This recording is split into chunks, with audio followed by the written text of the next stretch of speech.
देखो ध्यान से, एक ये टॉपिक और है, इससे एक क्वेश्चन तय है एग्जाम में, बोर्ड एग्जाम में 12th के एक क्वेश्चन इससे 100% तय है, ये आना ही आना है।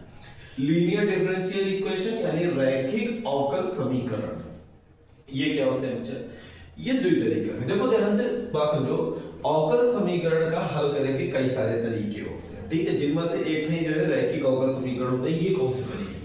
इसका फॉर्मेशन दो तरीके से, एक है dy बटे dx plus py is equal to q, ये किया है। एक है तुम्हारे पास यहाँ पर dx अपॉन में dy प्लस का px is equal to q, एक किया फॉर्मेशन है, ठीक है। दो फॉर्मेशन है, ध्यान से और अच्छे समझो। जब कोई भी अवकल रैखिक अवकल समीकरण इस रूप का होता है तो सबसे पहले हम लोग IF निकालते हैं, ठीक है। IF मतलब होता है समाकल गुणांक यानी इंटीग्रेटिंग फैक्टर, इंटीग्रेटिंग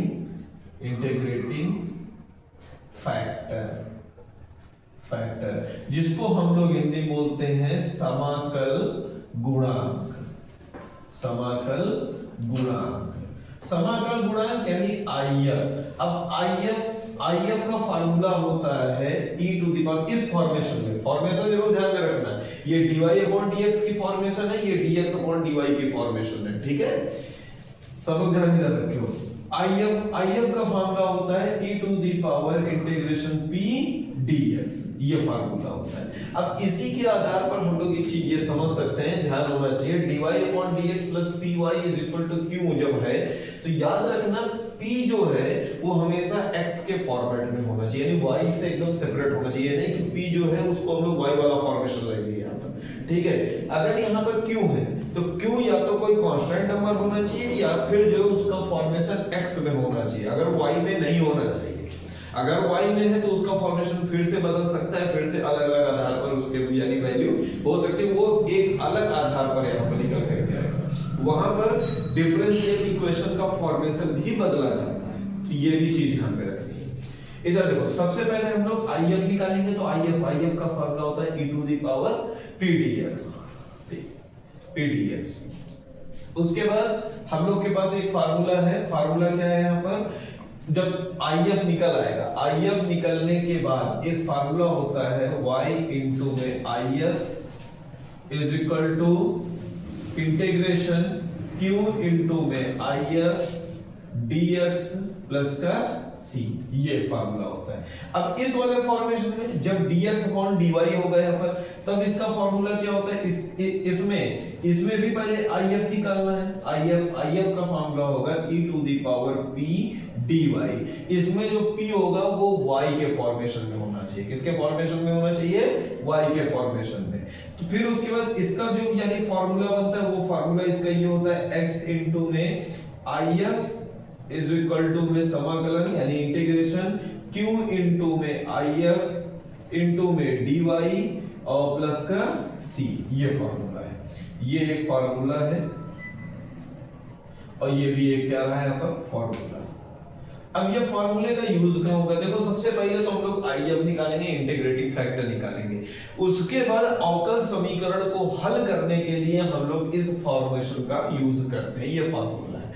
तो सबसे पहले अब देखो ध्यान से, ये क्वेश्चन मिला तो इसको सबसे पहले हम लोग इस फॉर्मेट में डालो, dy upon dx plus dy upon dx है, ये रूप है यहाँ पर, py is equal to q होना चाहिए, यानी y एकदम अलग कर दो, इसको एक काम करो, इसको ऐसे लिखो 1 upon x into y is equal to x cube.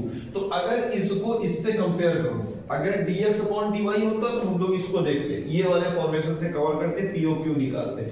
अगर ये वाला है तो p की वैल्यू 1 अपॉन x, क्योंकि p के प्लेस पर ये है, q के प्लेस पर x क्यूब है, ये हो जाएगा। सबसे पहले निकलेगा इंटीग्रेटिंग फैक्टर यानी IF, इसका फार्मूला होता है e to the power p dx, p कितना है 1 अपॉन x dx। अब e to the power 1 upon x का होता है log x, इंटीग्रेशन 1 अपॉन x का होता है log x, e से log एलिमिनेट हो जाएगा, बचेगा क्या है यहाँ पर x बचेगा, IF की वैल्यू कितनी आ रही है x आ गई है। अब उसके बाद ये तो हो गया समाकल गुणांक। कई क्वेश्चन में क्या होता है कि समाकल गुणांक पूछता है, नहीं IF की वैल्यू भी पूछता है, तो हम लोग इससे भी निकाल सकते हैं। इतना हो गया हमारे पास। लेकिन जब बोलेगा कि इस अवकल समीकरण को हल करो तो समझ जाना हमको ये भी फार्मूला लगाना है। अब ये फार्मूला क्या है?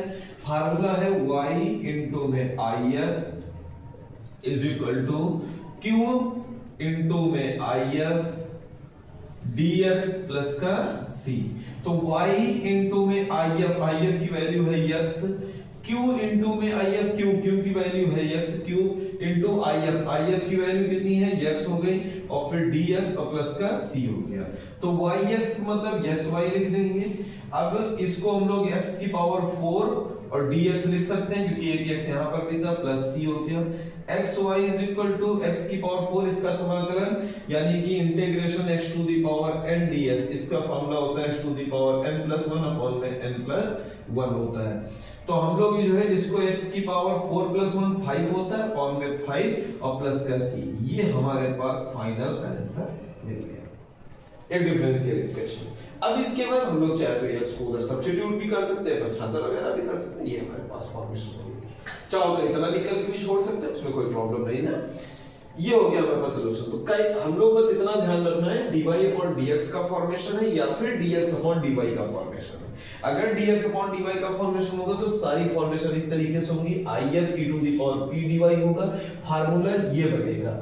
अगर क्वेश्चन जो है यहाँ पर dy अपॉन dx का फॉर्मेशन है तो if जो है e to the power p dx होगा और फार्मूला ये बनता है। तो ये हल है और ये समाकल गुणांक है। क्लियर हो गया सभी लोगों को? ठीक है।